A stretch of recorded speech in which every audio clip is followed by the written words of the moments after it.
Segunda parte de ONASPU TV a través de la red, una primera parte que se fue realmente vertiginosa con un montón de temas sustanciales, importantes, a los cuales vamos a volver porque son muy importantes en próximos programas. Daniel, vamos a ver ahora fotos de Fray Marcos, regionales que se siguen reuniendo, ¿no? Se siguen juntando en esa previa al Congreso del 4 y 5 en Piriápolis. ¿Qué termómetro están dejando estos regionales ahí mientras vemos las imágenes de las reuniones? Bueno, lo que se está haciendo ahora es la segunda regional, que es la del centro, que se está visitando, se está llegando a cada asociación del centro de los departamentos Flores, Florida y Durazno, en la cual hay un conjunto de asociaciones que conforman la regional centro. La otra que ya realizamos es la semana pasada, que hicimos el día 9 de junio, la regional este, que previamente se visitaron todas las asociaciones. Fue una muy buena reunión de la Asamblea Regional, preparatoria de primero elegir al secretario o secretaria, en este caso fue secretario de la regional, y el suplente, que fue la suplente. Ambos tienen ahora el compromiso de trabajar en una nueva situación en la cual seguramente el Congreso, el Consejo Directivo Nacional de ONASPU estará trabajando para que todo nuestro esfuerzo esté dirigido a cómo atendemos más concretamente a las asociaciones y a través de las regionales, con todas las actividades que tienen necesidad de ser atendidas por parte de los jubilados y los pensionistas de todos los pueblos del país, para lo cual, por ejemplo, con lo que tiene que ver con las pesquisas, cómo se pesquisan, se juntan, se organizan, se juntan en un lugar las personas que están en condiciones de pesquisarse de varias localidades, claro, para llegar al número que se requiere para hacer las pesquisas. Bueno, cómo seguimos, digamos, de esa manera, resolviendo el conjunto y restableciendo luego de la pandemia el conjunto de las actividades que venían realizando los jubilados y los pensionistas en cada lugar, en cada asociación, pero que ahora la necesidad es mucho mayor.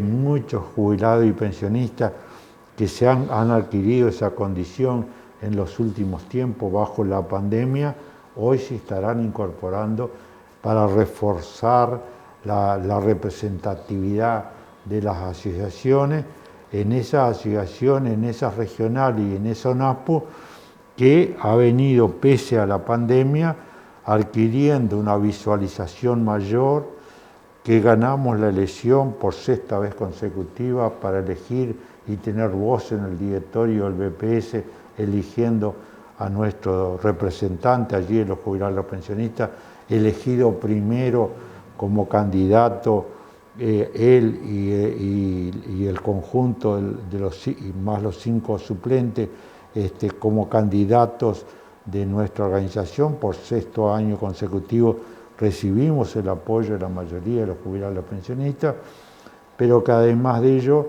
ahora se plantea cómo seguimos, digamos, mejorando esa situación, confirmando la enorme importancia que tiene el estar en el directorio del Banco de Previsión Social, es decir, tener voz allí mismo, claro, en el lugar, en lo que tiene que ver con la aplicación de las disposiciones legales y reglamentarias que tienen que ver con la atención de los beneficios que tienen asignados por Constitución o por ley o por reglamento para las personas mayores. Es decir, todo eso son demostrativos, pero somos conscientes, y así se lo decimos a los compañeros jubilados y pensionistas, que tenemos que acrecentar nuestra organización, mejorar nuestra forma de participación en las cuestiones que tienen que ver con las reivindicaciones, con la defensa de nuestro poder adquisitivo de jubilaciones y pensiones, de la Operación Milagro, del Plan Ibirapitá, de lo que tiene que ver con la atención a la salud.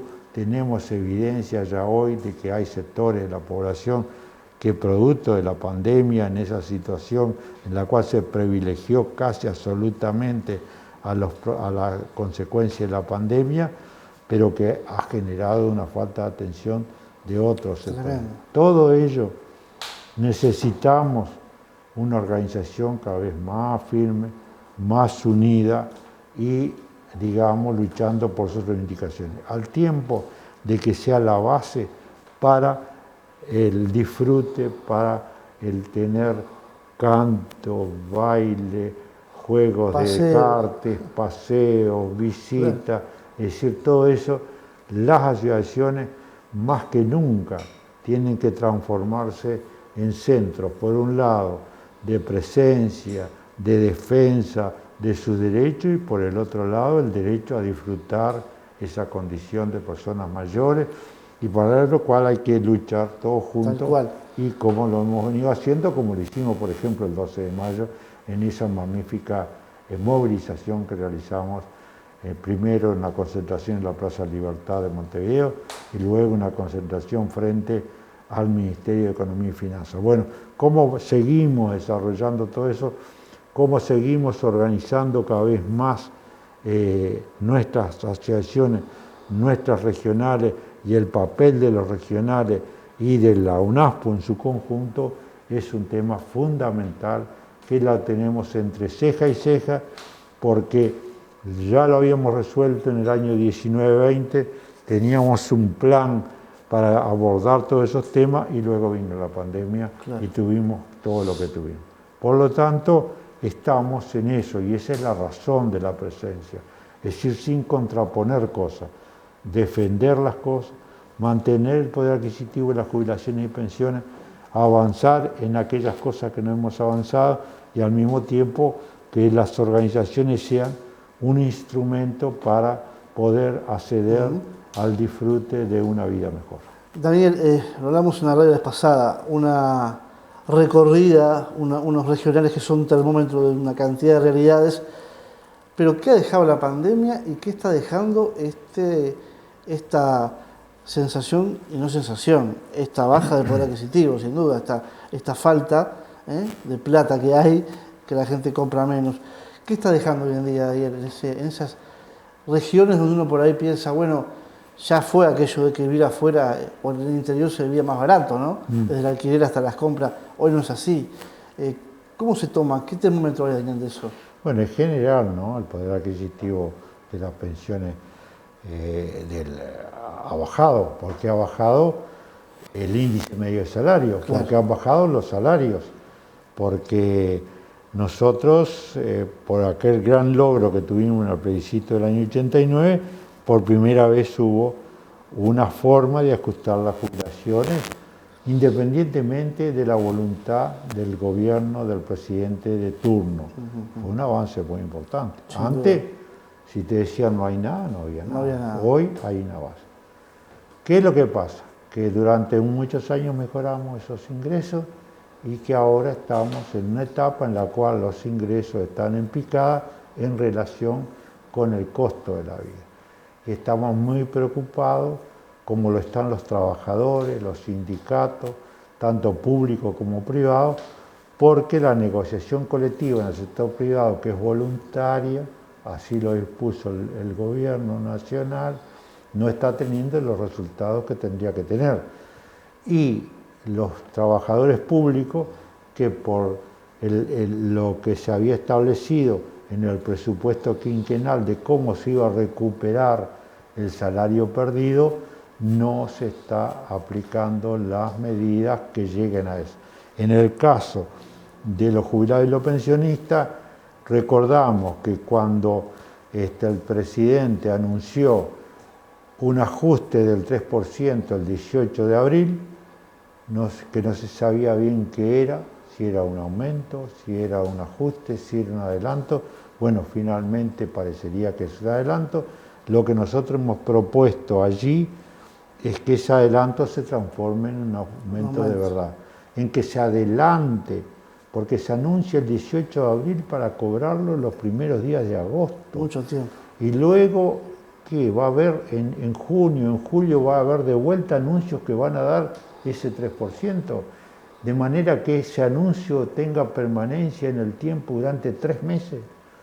Nosotros necesitamos los jubilados y los pensionistas, y particularmente los que ganan la mínima, que son 146.000 personas del BPS que cobran esa cantidad, que son 15.750 pesos. Que como siempre tú decís, Daniel, el que gana un poquito más también está en la franja complicada. Obviamente, si sumamos, hay que tener en cuenta que el BPS tiene jubilados, unos 460.000 jubilados, solo jubilados.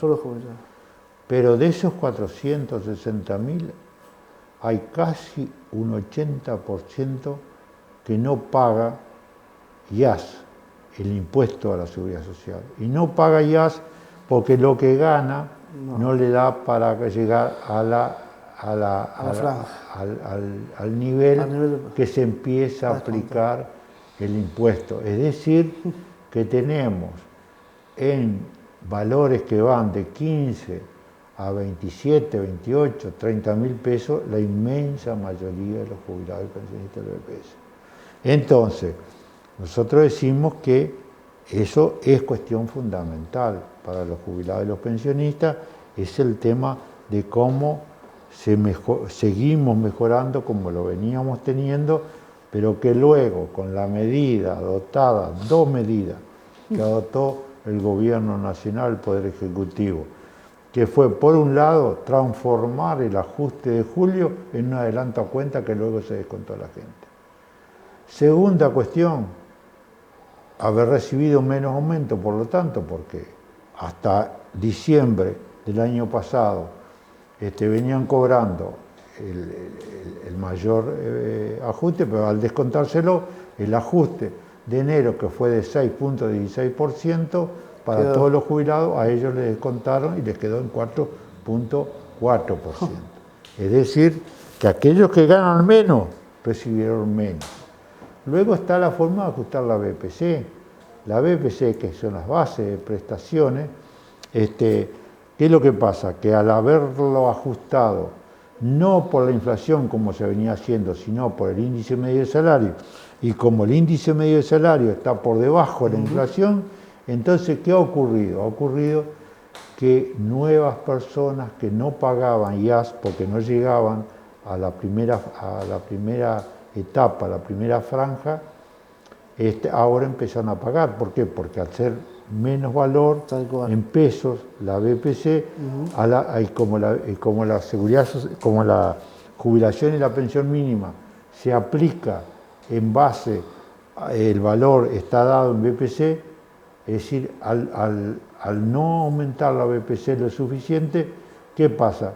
Que entraron más veces, más BPC en la cantidad de dinero que recibe, y entonces por esa vía entró a pagar el impuesto. Complicado. Y además, es complicado entenderlo, eso es cierto, pero el que lo recibe sabe que recibe menos. Sin duda. Y además de eso, tenemos de que el ajuste no rindió lo mismo de esa manera, aplicado de esa manera que otra. Es decir, que aquellos que ganan menos, en lugar de tener un aliciente, entonces empieza a haber una pérdida de poder adquisitivo de las jubilaciones, no por un lado solo, sino por varios lados. Entonces por eso es que nosotros decimos, hay que empezar a restablecer, a recomponer, a devolver aquello que se ha perdido, y en particular a los que ganan la jubilación y pensión mínima.